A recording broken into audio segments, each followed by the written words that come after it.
Ici, dans notre ville, ces femmes sont bien acceptées. Et je crois que tout le monde désire vraiment que l'on prenne soin de leur enfant dans cette église. Lorsque mon enfant n'avait qu'1 an, je leur ai demandé de lui réserver une place ici. C'est pourquoi je dis que dans notre ville, elles sont vraiment appréciées. Même si la congrégation orthodoxe est majoritaire et les catholiques minoritaires, ces tantes, comme nous les appelons, sont bien accueillies ici.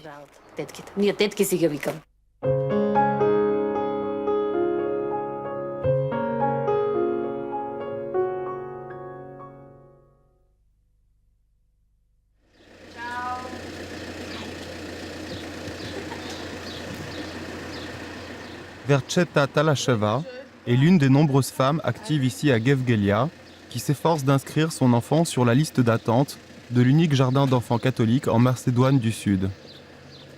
Le jardin d'enfants catholiques est situé au centre de la ville, au monastère des Sœurs de l'Eucharistie. La mère supérieure du monastère, sœur Evrosia Stoyanova, explique comment les sœurs en sont venues à effectuer ce travail.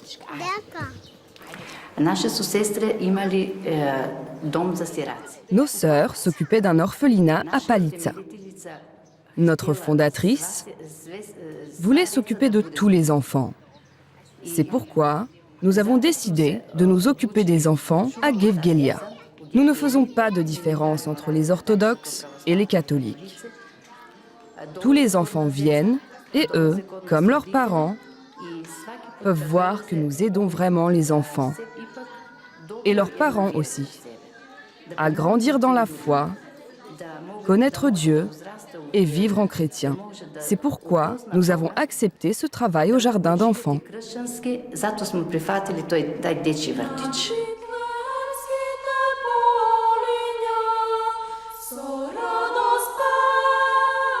Les cofondateurs de cet unique ordre macédonien étaient des Italiens de Milan, un frère et une sœur, Evrosia et Joseph Aloati. Joseph arriva comme viscontien dans cette région à la fin du XIXe siècle et y observa une grande attente de la part de la communauté locale des croyants. Peu après, sa sœur Evrosia l'y rejoignit sur son invitation. La communauté des religieuses, les Sœurs de l'Eucharistie, fut officiellement fondée un jeudi saint, le 2 avril 1889. Il est important de souligner que, cette année-là, la date des célébrations de Pâques coïncidait dans les calendriers catholiques et orthodoxes. Depuis lors, les principes fondateurs de la communauté ont déterminé 2 objectifs principaux.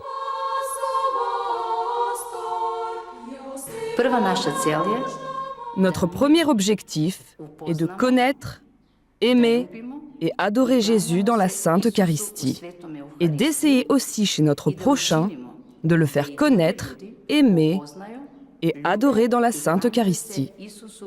Notre second objectif est de nous engager pour l'unité des chrétiens.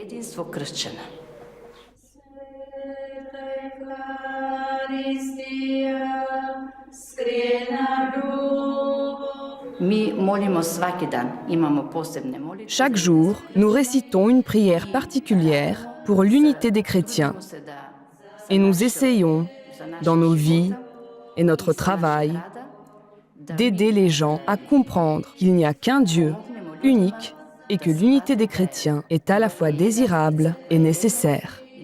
Pendant le communisme, étant donné l'interdiction pour les prêtres de venir ici et célébrer la Sainte Messe, nos sœurs rassemblaient les croyants tous ensemble dans l'église. L'église était là-bas où se trouve maintenant le jardin d'enfants. L'une de ces parties servait d'église et les sœurs se rassemblaient ici avec la congrégation. Ils chantaient les litanies, lisaient les épîtres et les évangiles et priaient.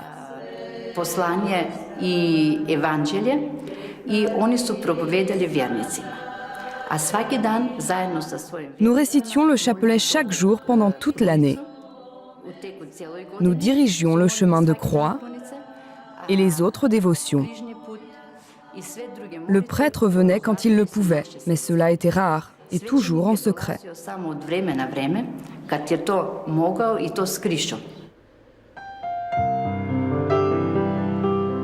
Avec le temps qui passe, de nouveaux défis surviennent.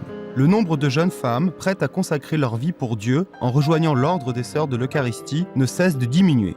Néanmoins, Sœur Evrosia est persuadée que la mission de l'ordre en faveur de la Macédoine est trop importante pour disparaître. Nous croyons en Dieu et nous espérons que notre ordre ne se retrouvera jamais sans sœurs, même si pour le moment, nous n'avons que de novices. Quotidiennement, nous prions pour de nouvelles vocations de prêtres ou de sœurs et nous pensons que notre congrégation ne demeurera pas sans nouvelles vocations. Ces gens ont besoin de sœurs et Dieu n'abandonnera pas ses fidèles.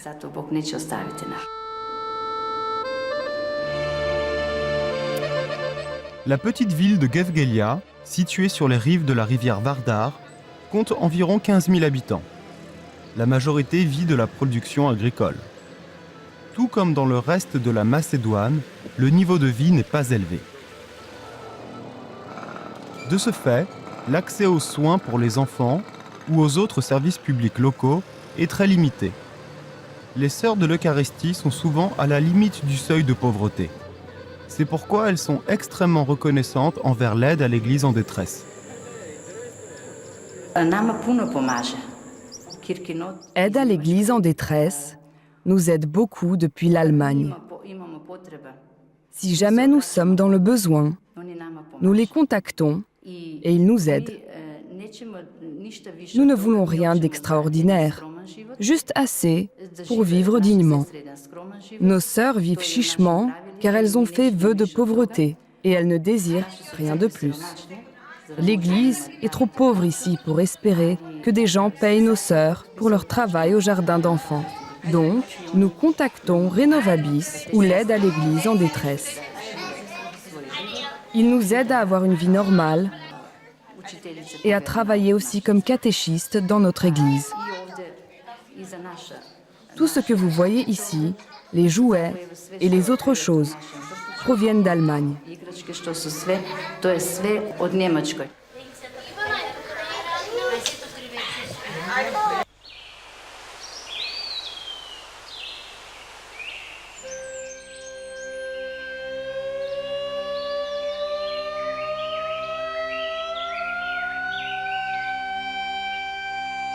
À 50 km de Gevgelia se trouve la petite ville de Strumitsa, siège de l'exarchat apostolique du rite catholique oriental de Macédoine.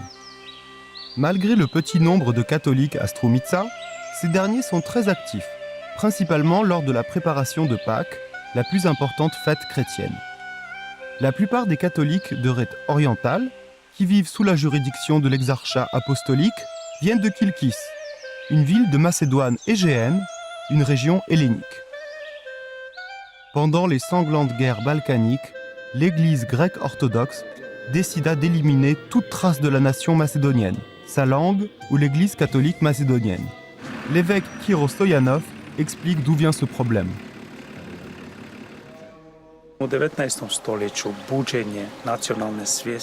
Au cours du XIXe siècle, le réveil des consciences nationalistes n'épargna ni la Macédoine ni le peuple macédonien. Les Macédoniens étaient sous la juridiction du patriarche de Constantinople, sous la juridiction de l'évêque grec qui est venu dans ses éparchies. Les gens n'ont tout simplement pas supporté l'introduction de la langue grecque dans la liturgie. La langue officielle devint le grec et la langue grecque fut introduite à l'école. Ils le prirent comme une provocation et cherchèrent une voie de sortir. Ils sollicitèrent l'aide de l'Église pour gagner leur indépendance et pour pouvoir conserver la langue qu'ils comprenaient. À cette époque, les frères viscontiens arrivèrent à Solun comme missionnaires, par l'intermédiaire desquels les gens pourraient envoyer leurs requêtes au Saint-Père.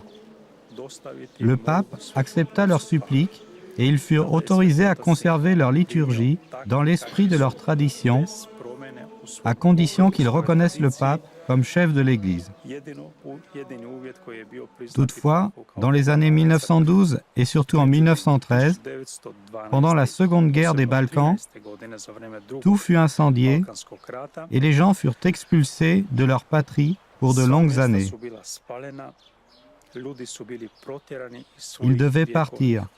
Ceux qui le pouvaient prirent la fuite et ceux qui ne le pouvaient pas furent soit tués, soit exilés dans des régions d'Asie mineure ou ailleurs.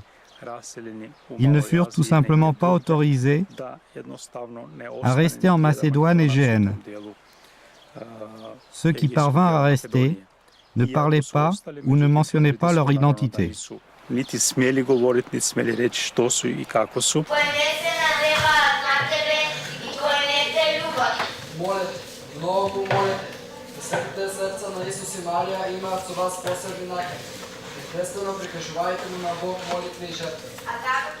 La veille de la Semaine Sainte, Père Zoran Stoyanov regarde une répétition générale du spectacle que les jeunes gens prévoient de montrer dans cette paroisse de Radovo.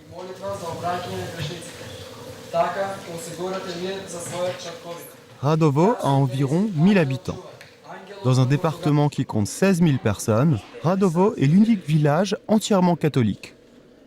Grâce aux efforts importants de ses habitants, tout le monde a du travail. Ils sont fiers que Radovo soit l'un des rares endroits d'où les gens n'émigrent pas.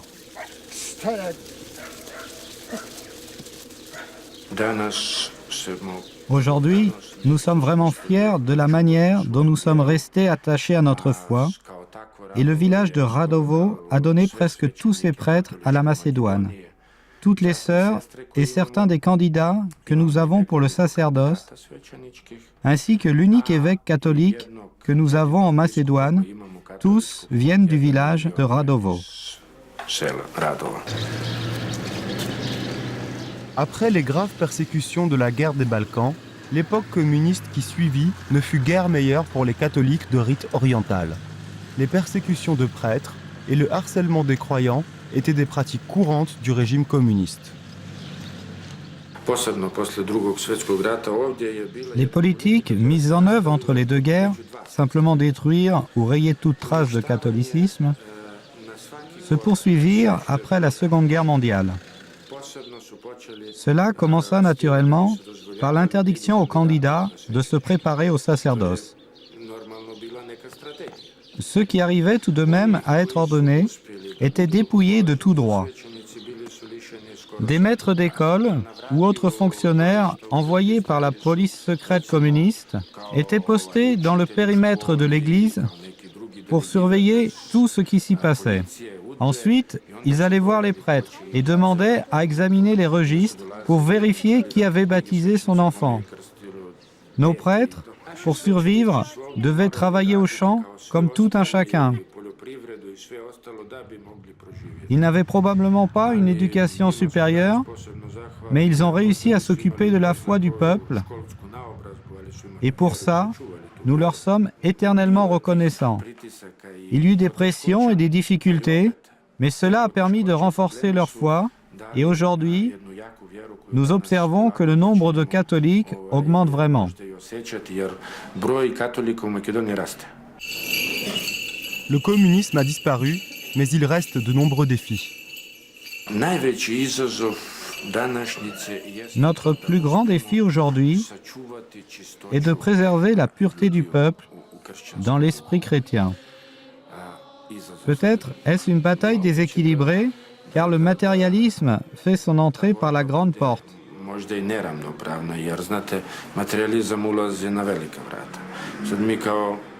Nous sommes ici quelques-uns et je voudrais surveiller ce troupeau.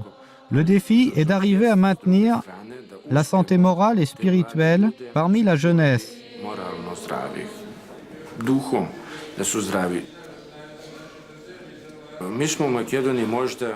En Macédoine, nous comprenons que maintenant, il est insuffisant d'appeler ou d'inviter les gens à l'Église, car l'Église est remplie du peuple de Dieu.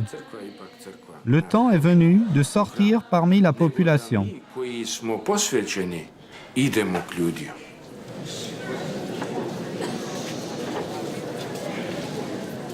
Malgré les avantages liés à une petite communauté, il manque au père Zoran certaines choses qui sont impossibles ici.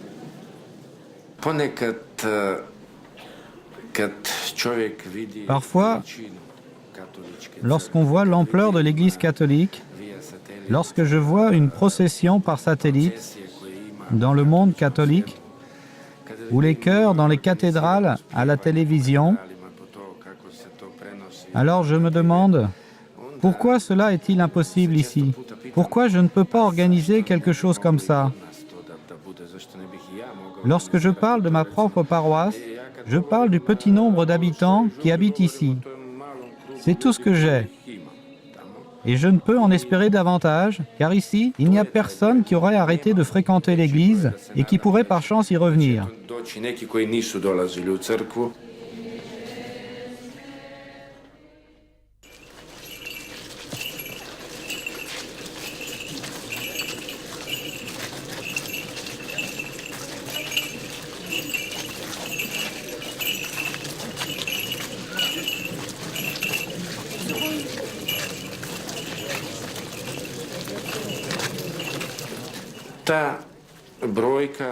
Souvent, le problème est que nous nous sentons insignifiants, car nous sommes si peu nombreux. En ma qualité de prêtre, ce fardeau parfois me pèse. Bien qu'elle soit une communauté très soudée et que sa foi et sa bonne volonté soient sincères, la population de Radovo n'a pas assez d'argent pour la plupart des projets. Elle est donc extrêmement reconnaissante à l'aide à l'Église en détresse pour l'aide désintéressée qu'elle fournit à cette petite mais dynamique communauté catholique. Les dons qui viennent d'autres pays, par des organismes tels que l'aide à l'Église en détresse, nous aident à développer notre action pastorale. En outre, ils nous aident à construire des endroits pour entreprendre des activités. L'aide à l'Église en détresse nous a aidés à construire cette grande salle, ces maisons paroissiales, des jardins d'enfants et des églises.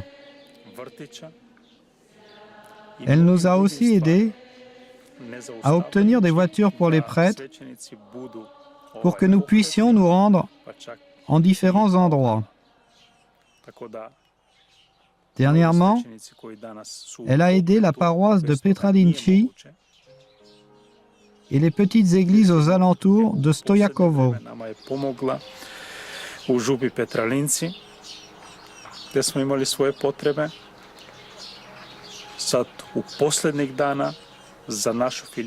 Dans la paroisse de Nova Mała, elle a aidé à construire l'église et la maison paroissiale.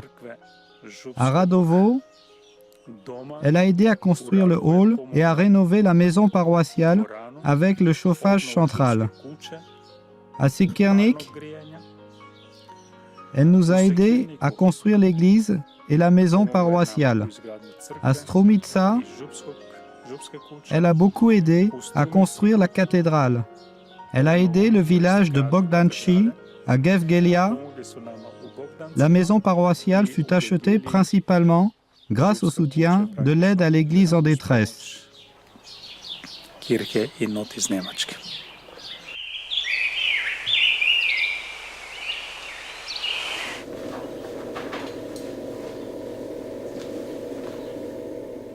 Père Gotze Kostov, prêtre gréco-catholique de la paroisse de Petralinci, avec sa famille termine les derniers préparatifs pour Pâques qui approchent rapidement. Gabriela, la femme de Père Gotze, s'occupe de tout ce qui touche au foyer car Père Gotze est rarement à la maison. Il passe toute la journée à l'église avec ses paroissiens pour que Pâques puisse être célébré le plus dignement possible. Même s'il n'est pas né dans cette région, il fut chaleureusement accueilli dès le début.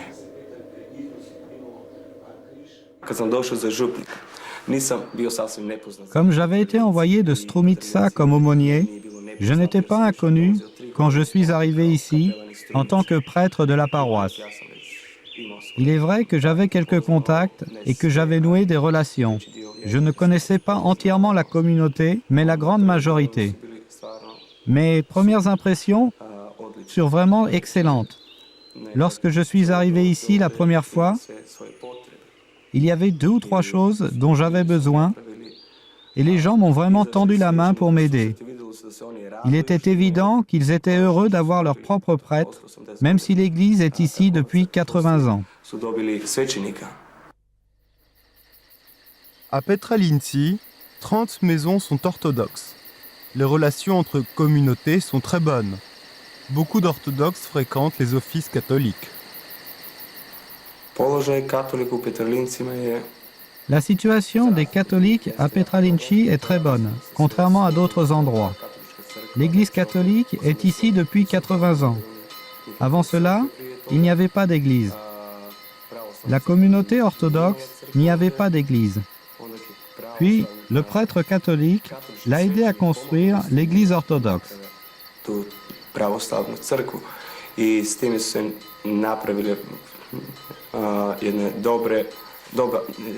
Et grâce à cela, une bonne atmosphère, un climat de confiance mutuelle s'instaura. Les orthodoxes comprirent que l'Église catholique n'allait pas leur enlever des croyants, mais plutôt sensibiliser chacun au respect de sa propre croyance.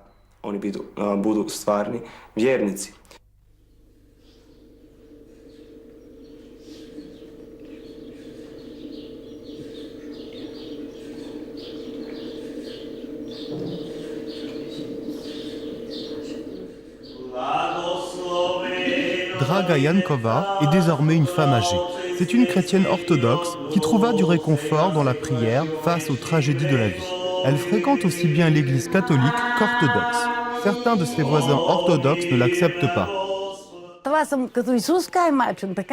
Ils m'ont haï tout comme ils ont torturé Jésus. Ils se moquaient de moi, certains me criaient dessus en disant que j'étais vendue aux catholiques. Je leur répondais que cela ne les regardait pas et que cela était ma propre décision.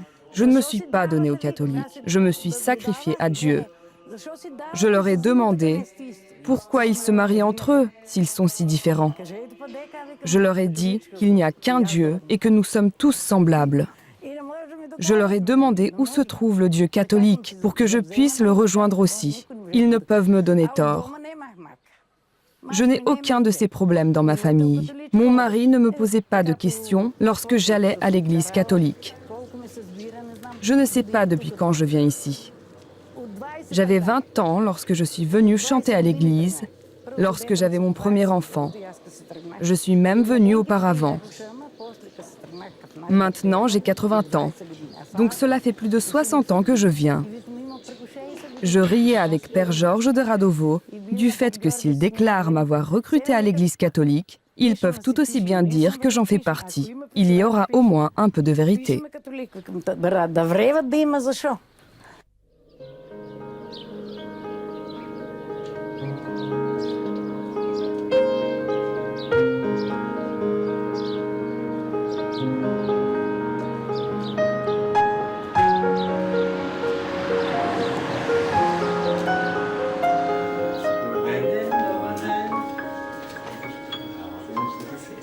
La fierté de la communauté paroissiale de Petralinci est sa jeunesse, qui, bien que peu nombreuse, vient régulièrement à la messe et est très active. Danche Icheva est étudiante à Skopje. Bien que l'emploi du temps d'un étudiant soit rigoureux et qu'il nécessite beaucoup d'abnégation, Danche n'a pas cessé de venir aux offices dans son église. Ma foi est la priorité de ma vie. Dieu m'aide de si nombreuses façons. Par exemple, pour passer mes examens. Mais ce n'est pas ce qui est important. Pour moi, la chose la plus importante est le salut, car Dieu m'offre la vie éternelle.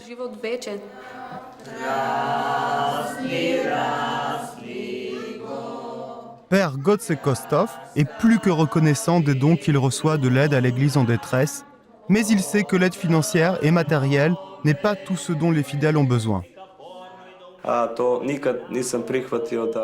Il est pour moi inacceptable que l'Église soit considérée comme une organisation pour l'aide humanitaire ou comme une sorte d'initiative citoyenne. Bien évidemment, l'Église peut beaucoup y contribuer, mais ce n'est pas son rôle principal. L'Église devrait en premier lieu annoncer l'Évangile. Et c'est ma première priorité. Je m'assure de ne pas ignorer tout ce qui touche à l'humanitaire, mais je dois avant tout annoncer l'Évangile.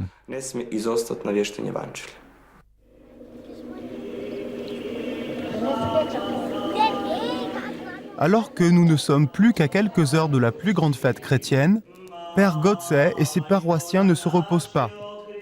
Il y a trop de choses à faire pour s'arrêter maintenant.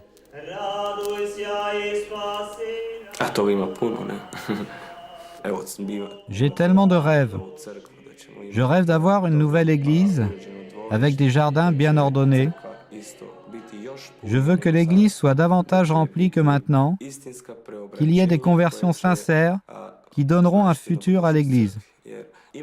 Nous avons, et nous pouvons déjà le ressentir, des croyants qui commencent réellement à vivre leur foi, pas uniquement de façon traditionnelle, sans réelle compréhension. Ils ont déjà compris ce qu'est l'Église, ce qu'est l'Évangile et ce que vie chrétienne signifie vraiment.